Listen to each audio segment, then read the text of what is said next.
আসসালামু আলাইকুম technique easy এডুকেশনের পক্ষ থেকে তোমাদের সবাইকে আমন্ত্রণ জানাচ্ছি অষ্টম শ্রেণীর নতুন কারিকুলামের আরো নতুন একটি ইংরেজি ক্লাসে। আশা করি যে যেখানে আছো ভালো আছো, সুস্থ আছো, টেকনিক ইজি এডুকেশনের পাশে আছো। আমি সামিয়া আফরোজরিদি আবারো হাজির হয়ে গেলাম তোমাদের মাঝে নতুন আরো একটি পর্ব নিয়ে। আজকের পর্বে আমাদের আলোচ্য বিষয় হচ্ছে আমাদের 4 নম্বর যে চ্যাপ্টারটা আমরা পড়ছিলাম প্যারাফ্রেজিং এন্ড রিফ্রেজিং, সেটার পরবর্তী অংশ পড়ব, অর্থাৎ 4.4.3 থেকে আমরা শুরু করব। যারা যারা গত পর্বগুলো দেখোনি তারা অবশ্যই আমাদের প্লেলিস্ট থেকে গত পর্বগুলো দেখে আসবে। তাহলে চলো দেখে নেওয়া যাক আমাদের 4.4.3 তে কি আছে। ওকে, সবাই খেয়াল করো, আমাদের 4.4.3 তে বলা হচ্ছে let's do a project work in groups of 4 or 6, অর্থাৎ 4 থেকে 6 জনের দলে একটি প্রজেক্ট কাজ করতে বলা হয়েছে। Follow the guidelines to complete the work, অর্থাৎ কাজটি সম্পূর্ণ করার জন্য নিচের নির্দেশনা অনুসরণ করো। ভালো কথা করব, তাহলে আমরা দেখি প্রথম গাইডলাইন কি। Guidelines for you: list all the household chores usually the family members do, অর্থাৎ সাধারণত পরিবারের সদস্যরা যে কাজগুলো করে থাকে সেগুলোর একটা লিস্ট বা তালিকা করতে বলা হয়েছে। You can list them in the following way, নিচে যেভাবে লিস্ট করা আছে এইভাবে করতে পারো। Add as many rows as you need, এবং আমরা যতগুলো শাড়ি প্রয়োজন ততগুলো শাড়ি আরো যোগ করতে পারবো। আচ্ছা, আমরা একটু দেখি আমাদের কি বলা হচ্ছে। হাউস হোল্ড চোরেস আসছে এক পাশে এবং ডান বাই কার দ্বারা করা হচ্ছে সেটা আছে। তোমাদের সুবিধার্থে আমি এটা ফিল আপ করে রেখেছি, একটু দেখো। ফার্স্ট ওয়ান যেটা বইয়ে দেওয়া আছে, কুকিং। কুকিং মানে রান্নাবান্না করা। রান্নাবান্নার কাজটা সাধারণত বাসায় যে মারা থাকে, চাচিরা থাকে, কাকিরা থাকে, মামিরা থাকে, তারাই করে থাকে। এবং এখানে আমরা যেহেতু জাস্ট একটা একক পরিবারের কথা ভাবছি, যেখানে মা বাবা ভাই বোন থাকে, তাহলে আমরা বলতে পারি যে রান্নার কাজটা কে করে? মা বাবা দুইজন মিলেই করে, এবং বেশিরভাগ ক্ষেত্রে মারাই করে, এবং এইটা সম্পূর্ণ অ্যান্সার নিজেরা দিতে পারো, কোনো সমস্যা নেই। তারপর সেকেন্ড কাজ আসছে ওয়াশিং ক্লোথস, কাপড় ধোয়া। কাপড় ধোয়ার কাজটা মা করতে পারে, বাবা করতে পারে, বা যে যার যারটা করতে পারে। এমনও হতে পারে যে কোনো হাউস হেল্পিং হ্যান্ড আছে যে হচ্ছে কাজটা করে দিচ্ছে, সেটাও হতে পারে। সার্ভিং ফুডস, খাবার বেড়ে দেওয়া, যেটাকে আমরা বলি মা করে থাকে। ওয়াশিং ডিশ, থালা বাসন ধোয়া, এটা মা করে, আবার বোনেরাও করে, এই কাজটা করে থাকে। এটা ফ্যামিলি অনুযায়ী ভ্যারি করে, পরিবারে এগুলো ডিফারেন্ট হতে পারে যে এক এক জায়গায় এক একজন করে থাকে। তারপর ডাস্টিং মানে কি? ময়লা বা হচ্ছে ধুলাবালি মুছা, যে কাজটা ফাদার অ্যান্ড সিস্টার। তারপর আসছে সুইপিং। সুইপিং মানে আমরা ঘর মুছি না, ঘর মুছা। মি অ্যান্ড মাদার, মি বলতে এখানে তুমি এবং তোমার মা করো, তোমার সিস্টার করতে পারে, তোমার ভাই করতে পারে, যে থাকবে সে করতে পারে। তারপর গার্ডেন ওয়াটারিং। গার্ডেন ওয়াটারিং মানে কি? গার্ডেন ওয়াটারিং মানে তুমি বাগানে পানি দিচ্ছ, এই কাজটা কে করতে পারে? তোমার বাবা, তোমার মা, তুমি, তোমার ভাই, যে করে সেই নামটা লিখলেই হবে। আমরা একটা উদাহরণস্বরূপ একটা নাম লিখে দিয়েছি, ঠিক আছে? ওকে, তাহলে এটা হচ্ছিল আমাদের স্টেপ 1। পরের ধাপে যাই।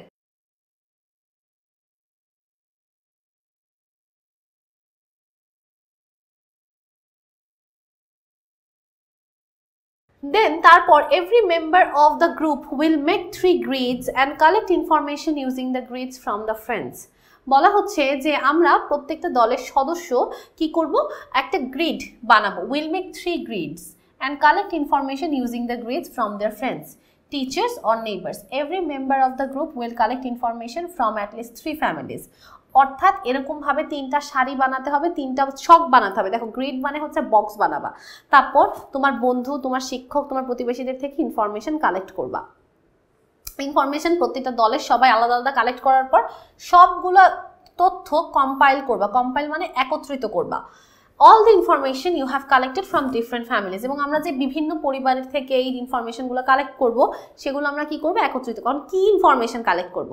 ইনফরমেশনটা আসলে এরকম হবে যে পরিবারে সবচেয়ে বেশি কাজ কে করে, তারপরে কে তার সবচেয়ে বেশি কাজ করছে এবং সবচেয়ে কম কাজ কে করছে, এরকম একটা ইনফরমেশন আমরা কালেক্ট করব। কালেক্ট করে আমরা একটা গ্রুপে যে 4-6 জন আছি তাদের সব অ্যান্সারগুলো একত্রিত করে একটা জায়গায় রাখবো, এবং সেটা হচ্ছে আমাদের এই যে ধাপ 3। এখন ধাপ 4 কি দেখি। Next, arrange the information using a graph, অর্থাৎ একটা গ্রাফ ব্যবহার করে সেই তথ্যগুলো সাজাতে হবে। a pie chart or a table, সেটা একটা গ্রাফ হতে পারে, সেটা একটা পাই চার্ট হতে পারে, একটা টেবিল হতে পারে। গ্রাফ মানে হচ্ছে আমরা এতদিন যে বার গ্রাফ দেখেছি, অর্থাৎ স্তম্ভের মাধ্যমে দেখায় যে কোনটা বেশি কোনটা কম। তারপর আছে পাই চার্ট, যেটা এই যে কমলা লেবুর মতো একটা। তারপর আছে টেবিল মানে ছক আকারে দেখায়। if necessary, যদি প্রয়োজন হয়, take the help of your friend and the teacher, তোমার বন্ধুর সাহায্য নিতে পারো অথবা তোমার শিক্ষক শিক্ষিকাদের সাহায্য নিতে পারো। also, এবং you can have a look at your math book for grade 7 to get all the ideas, অর্থাৎ তোমার যে ম্যাথ বই বা গণিত বই আছে ক্লাস 7 এর সেখান থেকেও তুমি কিছু কি ধারণা নিতে পারো। Then present your chart, table or graph in front of the class. তারপর তোমার যে চার্ট থাকবে, গ্রাফ থাকবে, সেটা তুমি তোমার ক্লাসে উপস্থাপন করতে পারো। জিনিসটা যদি আমি একটা ছোট্ট আইডিয়া নিতে চাই, জিনিসটা এরকম দাঁড়াচ্ছে যে তোমার একজন বন্ধু কিছু তথ্য আনবে, তুমি কিছু তথ্য আনবা, তোমার আরেকজন বন্ধু কিছু তথ্য আনবে, এবং এই তথ্যগুলো তোমাকে কি করতে হবে, এই তথ্যগুলো সব এক জায়গায় একত্রিত করতে হবে। এবং সেই তথ্যগুলো একত্রিত করার পর কি হবে, তোমার কাছে একটা গড়ে একটা, যে তুমি যদি গড় করো সকল তথ্যের, তোমার কাছে একটা ইনফরমেশন এরকম আসবে যে মা কাজ করেছে কত শতাংশ। মনে করো একটা মাদার, যদি আমরা বলি মাদার, তোমার কাছে এরকম আসবে মাদার ওয়ার্কস 55%। তোমাদের যে একটা গ্রুপ, সেই গ্রুপের কথা চিন্তা করো। তারপর 2 নম্বরে আসবে সিস্টার, সিস্টার কাজ করে কত শতাংশ, মনে করো 25%। তাহলে 55 আর 25, 80% চলে গেল। তাহলে এখন কে আছে, বাবা বাকি আছে, তাই না, বাবা আর ভাই। তাহলে মনে করো ফাদার, ফাদার কাজ করে 10, ছেলে কাজ করে 10। আচ্ছা, এটা হচ্ছে কি একটা নির্দিষ্ট একটা গ্রুপের ইনফরমেশন। মনে করো তোমার গ্রুপ হচ্ছে, মনে করো GRUP গ্রুপ 1। এখন এটা হচ্ছে গ্রুপ 1 এর ইনফরমেশন, এবং এই গ্রুপ 1 এর ইনফরমেশন কিন্তু কোনো একজন ব্যক্তির না, এখানে 5 থেকে 6 জন ব্যক্তির ইনফরমেশনের একটা গড় করা হয়েছে। কি করা হয়েছে, 5 থেকে 6 জন ব্যক্তির ইনফরমেশনের একটা গড় করা হয়েছে, যে আনুমানিক আমাদের এই পৃথিবীতে বা আমাদের এই এলাকায় বা আমাদের এই অঞ্চলে মারা কাজ করে 55%, সিস্টার বা বোনেরা কাজ করে 25%, এবং বাবারা এবং ছেলেরা কাজ করে 10%। আচ্ছা, এরকম একটা আনুমানিক চিন্তা আমরা করার পরে এটাকে আমরা কিসের মাধ্যমে উপস্থাপন করব, একটা গ্রাফের মাধ্যমে। সেটা একটা বার গ্রাফ হতে পারে, যেটাকে আমরা গ্রাফ বলছি। সেটা এরকম হতে পারে যে সান 10%, ফাদার 10%, তারপর সিস্টার 25% অ্যান্ড মাদার মনে করো হচ্ছে এটা 55%। তাহলে এইভাবে এইটাকে প্রত্যেকটাকে নাম্বারিং করবা, 10%, 10%, 25%, 55%, নাম্বারিং করবো আর নিচে নিচে লিখবো। এটা হচ্ছে মনে করো সান, এইটা হচ্ছে ফাদার, এটা হচ্ছে মনে করো সিস্টার, এটা হচ্ছে মাদার, এইভাবে। ওকে, তারপর আমরা বার গ্রাফ করতে পারি, এটা তো একটা বলা আছে, এইভাবে গ্রাফ করতে পারো। আদারওয়াইজ আরেকটা বলা আছে, সেটা হচ্ছে আমরা আরেকটা কাজ করতে পারবো, সেটা হচ্ছে আমরা হচ্ছে একটা পাই চার্টের মাধ্যমে উপস্থাপন করতে পারবো। পাই চার্টে দেখো 55% কাজ মারা করছে। আচ্ছা, 55% মানে অর্ধেকের বেশি, তাই না, 55%। মনে করো এই যে 55% কাজ কে করছে, মা করতেছে, ঠিক আছে। আচ্ছা, তারপর সিস্টার করতেছে 25, এটা মনে করো 10%, এটা মনে করো আরো 10%, এবং এটা হচ্ছে 25%, এই যে 10%, 10%। তাহলে আমাদের ইনফরমেশনটা আমরা এইভাবে উপস্থাপন করতে পারবো। তাহলে এটাই বলা আছে যে আমাদের যে ইনফরমেশনটা আমরা বের করব গ্রুপ ওয়াইজ, একটা অ্যাভারেজ ইনফরমেশন, সেই অ্যাভারেজ ইনফরমেশনটা আমরা নানাভাবে উপস্থাপন করতে পারবো। তারপর যদি এইভাবে না, তুমি আরেকটা করতে পারবা, সেটা হচ্ছে তুমি টেবিল বানাতে পারবা। টেবিল কিভাবে বানাবো, মনে করো তুমি এখানে একটা ছক করবা, তারপর এখানে হচ্ছে পার্সেন্টেজ থাকবে এক পাশে, এখানে এক পাশে হচ্ছে নাম থাকবে। নামে মনে করো হচ্ছে এখানে মনে করো বাবা, মা, ব্রাদার, সিস্টার, ঠিক আছে, ফাদার, মাদার, সিস্টার, ব্রাদার বা সান যেটা দাও। বাবা কতটুকু কাজ করছে, মা 55, সিস্টার 25, ব্রাদার কতটুকু করছে, ব্রাদার করছে হচ্ছে 10%, এবং বাবা কতটুকু করছে, বাবা করছে 10%। তাহলে নানাভাবে আমরা এগুলাকে উপস্থাপন করতে পারি টেবিলের মাধ্যমে। তারপর আমরা দেখলাম পাই চার্টের মাধ্যমে, এই যে এটা হচ্ছে পাই চার্টের মাধ্যমে, এবং আমরা এভাবে উপস্থাপন করতে পারবো, অর্থাৎ কোনো একটা গ্রাফের মাধ্যমে, ঠিক আছে, গ্রাফের মাধ্যমে। একটু বইয়ে দেখো তোমরা, বইয়ে এইভাবে দেওয়া আছে অনেক সুন্দর করে তাদের যে ইনফরমেশনটা, তাদের ইনফরমেশন অনুযায়ী for getting an idea of a graph, chart and table C the following illustration. নিচের ছবিগুলোতে দেখতে বলা হয়েছে, যেমন এটা একটা পাই চার্ট, দেখো এই পাই চার্টে কত সুন্দর করে দেওয়া আছে। 60% কাজ করছে mother, 20% daughter, 10% son and 10% father, এবং প্রত্যেকটা কালার দিয়ে কি নির্দেশ করছে সেটা লিখে দেওয়া আছে। আবার তুমি যদি পাই চার্ট না বানিয়ে if you want to make a table, তাহলে তুমি এইভাবে করতে পারো, name of the family members and percentage of the work done by them. তাহলে mother 60%, father 40%, father 10%, brother 10% and sister 20%। আমরা এইভাবেও এটা কি উপস্থাপন করতে পারবো। এবং এটাও যদি করতে না চাও, তুমি কি একটা গ্রাফের মাধ্যমে করতে পারবা। হিয়ার ইজ দ্য গ্রাফ, দেখো এই যে father 10%, San 10%, daughter 20% and mother it's 60%. তাহলে আমরা নানাভাবে চিত্রের মাধ্যমে উপস্থাপন করতে পারবো। তুমি তিনটাই করতে পারো, একটা করতে পারো, দুইটা করতে পারো, যেটা মন চায় করতে পারো। ওকে, তাহলে এটা ছিল আমাদের 4 নাম্বার ধাপ। 5 নাম্বার ধাপে কি বলছে দেখো, now present the arranged information in front of the class. এখন তোমার যে তথ্যগুলো আছে সেগুলো এখন ক্লাসে সবার সামনে উপস্থাপন করতে হবে। It's time to write a text individually reflecting on your experience of doing the activities, then paraphrase the text using all the paraphrasing techniques. আচ্ছা, কি বলা হচ্ছে দেখো, এখন আমাদের যে ধাপ সেটা হচ্ছে নিজে করে একটা টেক্সট লিখতে হবে। এই গ্রাফটা থেকে কি বুঝতে পারছো, এইটা দেখে একটা টেক্সট লিখতে হবে। তাহলে চলো আমরা আগে এটার একটা অ্যান্সার দেখে নিই। বোথ, প্রথমে যে কাজটা করতে হবে ইনফরমেশন অ্যারেঞ্জ করতে হবে। আমরা সবার থেকে যে ইনফরমেশন কালেক্ট করেছি, প্রত্যেকটা পরিবারের কাছে যে বন্ধুদের কাছে যে আত্মীয়দের কাছে যে প্রতিবেশীর কাছে যে আমরা যে ইনফরমেশন কালেক্ট করেছি সেটা দিয়ে এখন একটা কি বানাবো, এখন একটা টেক্সট বানাবো। আচ্ছা, তাহলে এই কাজটা কিন্তু এই দুইটার ক্ষেত্রে ই আর এফ এই দুইটা মিলে কিন্তু এই কাজটা করতে হবে। দেখো তোমাদের জন্য আমি করেও রেখেছি।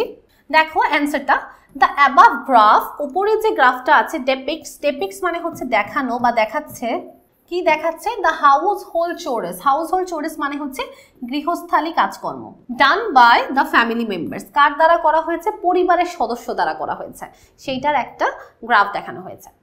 এখন এই যে দিস গ্রাফ, এই গ্রাফটা স্টেট মানে দেখাচ্ছে, প্রদর্শন করছে the situation of different family members in our society, আমাদের সমাজে প্রত্যেকটা পরিবারের সদস্যের অবস্থা কোথায়, আলাদা আলাদা পরিবারের সদস্যদের অবস্থা কোথায়, সেটাই হচ্ছে আমরা এই গ্রাফের মাধ্যমে দেখতে পাচ্ছি।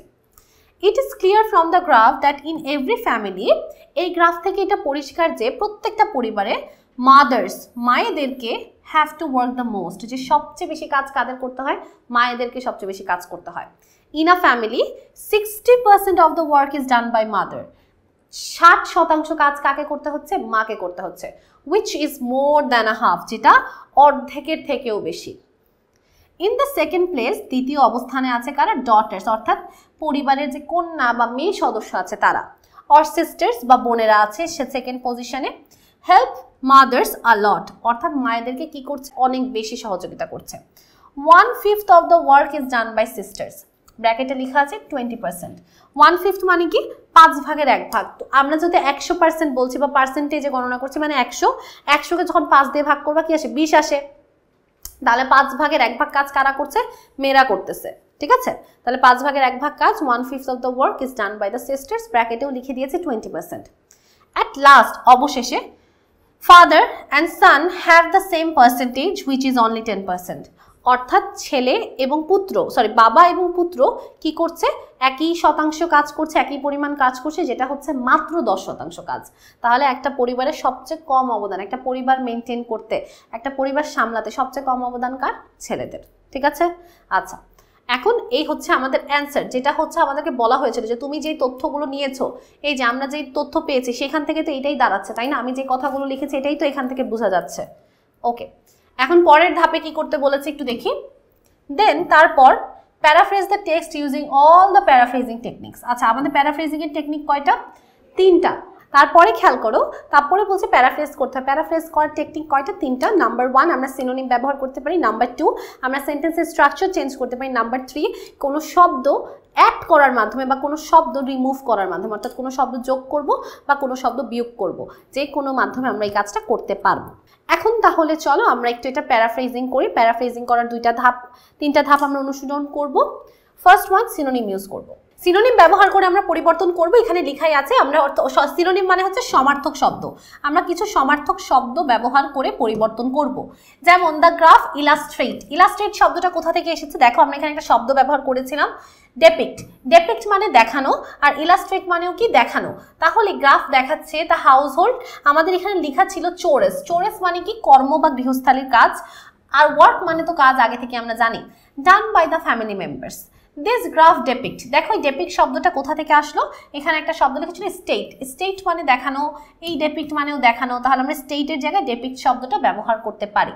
দ্য পজিশন শব্দটা কোথা থেকে আসলো, দেখো এখানে শব্দ ছিল সিচুয়েশন অর্থাৎ অবস্থান, আর পজিশন মানে অবস্থান, অর্থাৎ মহিলাদের অবস্থান একটা পরিবারে কোথায় বা কোন পরিবারের সদস্যের অবস্থান কোথায়, সিচুয়েশন অবস্থা, আর পজিশন হচ্ছে অবস্থান কোথায়। Different family members in our society. It is vivid মানে পরিষ্কার, এটা পরিষ্কার যে। আর এখানে লেখা আছে ইট ইজ ক্লিয়ার, ক্লিয়ারের জায়গায় ভিভিড শব্দটা ব্যবহার করা যেতে পারে।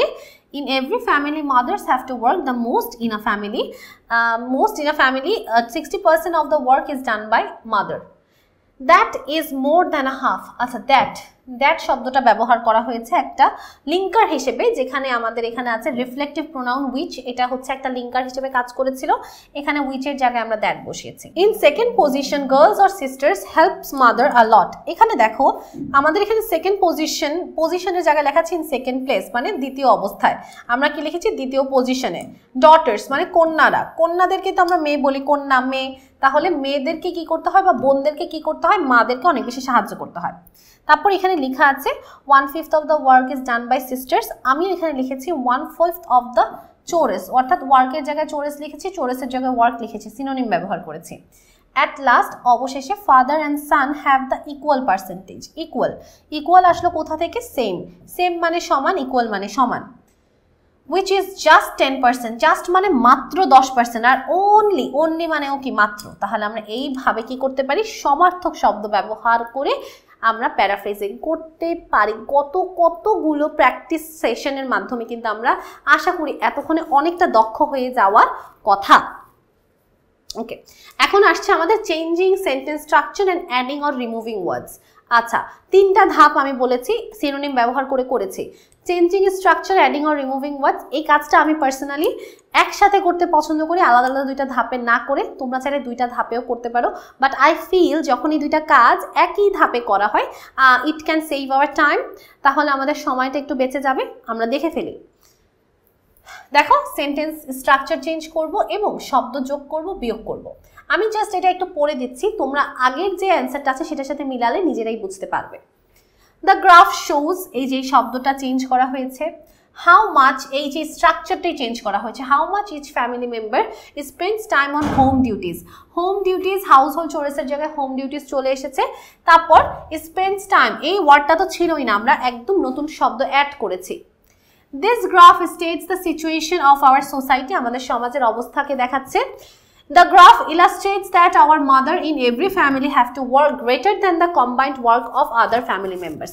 সম্পূর্ণ নতুন একটা বাক্য, এখানে অনেকগুলো এক্সট্রা শব্দ এসেছে, যেমন greater than the combined work of other family members। এই সম্পূর্ণ পরের অংশটা নতুন অ্যাড করা হয়েছে, অর্থাৎ একটা মাকে ঠিক ততটা কাজ করতে হয় বা তার চেয়েও বেশি কাজ করতে হয় যতটা কাজ পরিবারের সকল সদস্যরা একত্রে মিলে করতেছে। দেখো, পরিবারের সকল সদস্যরা একত্রে মিলে 40% কাজ করতেছে, তার চেয়েও 20% বেশি মায়েদের কাজ করতে হইতেছে। আমি কিন্তু সেই বাক্যটাই এখানে লিখেছি। দেখো, তারপর লেখা ছিল ইন দ্য সেকেন্ড পজিশন, এখানে কিন্তু সেকেন্ড পজিশন না, সেকেন্ডলি লিখেছে। কি লিখেছি? Secondly. Daughters and sisters helps mother so much, a lot লেখা ছিল, আ লটের জায়গায় এখানে আসলো সো মাচ, অনেক সাহায্য করে। অ্যারাউন্ড 20%, মানে প্রায় 20% of the work is done by the daughters of the family, অর্থাৎ পরিবারে যে কন্যারা থাকে তাদের দ্বারা 20% কাজ হয়ে থাকে। অ্যান্ড লাস্টলি, অবশেষে লেখা ছিল, তখন একটু আগে লেখা ছিল অ্যান্ড দ্য লাস্ট ইজ, এখন আছে lastly gents of the family have to do only 10% of the work, এবং তাদের কি করতে হয়? মাত্র 10% কাজ করতে হয়। লেখা ছিল কিন্তু father and son. Father and son এরা কারা? পরিবারের পুরুষ সদস্যরা। তাহলে আমি লিখলাম জেন্টস অফ দ্য ফ্যামিলি, অর্থাৎ পরিবারের পুরুষ সদস্যরা। একই কথা, বাট সেন্টেন্সটা ধরনটা চেঞ্জ হয়েছে, স্ট্রাকচার চেঞ্জ হয়েছে এবং নতুন শব্দ যোগ করা হয়েছে। তাহলে আমরা বুঝতে পারছি যে নানাভাবে প্যারাফ্রেজিং করা যেতে পারে। আচ্ছা, তাহলে আমরা প্যারাফ্রেজিং এর কাজটা শেষ করলাম। এখন আসছে আমাদের পরের ধাপ। Now check you have written all information as it is in the graph. এখন দেখো যে গ্রাফে যেভাবে আছে ঠিক সেইভাবে সব তথ্যগুলো দেওয়া আছে কিনা। Also check you have used your language, এবং অবশ্যই খেয়াল রাখতে হবে যে তুমি তোমার ভাষায় ব্যাখ্যা করেছো কিনা, এটা আমরা অবশ্যই চেক করব। ফাইনালি, অবশেষে submit a copy of your text to the teacher, এবং অবশেষে তোমার এই টেক্সট বা বার্তার একটা কপি তোমার শিক্ষকের কাছে দিতে হবে জমা। ওকে, তাহলে এই হচ্ছে আমাদের বিষয়। তাহলে আশা করি আমরা সবাই ভালো মতো বুঝতে পেরেছি, ঠিক আছে? আর কোনো আমাদের সমস্যা হবে না আশা করি। আমাদের এখানে কিন্তু এই সম্পূর্ণ চ্যাপ্টারটা শেষ হয়ে যাচ্ছে, আমাদের পরের নতুন চ্যাপ্টার, এটার ক্লাস অবশ্যই আমাদের অন্য শিক্ষকদের দ্বারা অলরেডি পোস্ট করা আছে, তোমরা সেটাও দেখতে পারো। এবং এই ক্লাসগুলোতে যদি কারো কোনো সমস্যা থাকে অবশ্যই কমেন্ট করে জানাবে। তাহলে আজকের পর্বটি এখানেই শেষ করছি। সম্পূর্ণ ক্লাসটিতে শেষ পর্যন্ত থাকার জন্য তোমাদের সবাইকে অনেক অনেক ধন্যবাদ। পরবর্তী ক্লাসের আমন্ত্রণ জানিয়ে বিদায় নিচ্ছি। সবাই সুস্থ থাকো, সুন্দর থাকো, টেকনিক ইজি এডুকেশনের পাশেই থাকো। আসসালামু আলাইকুম।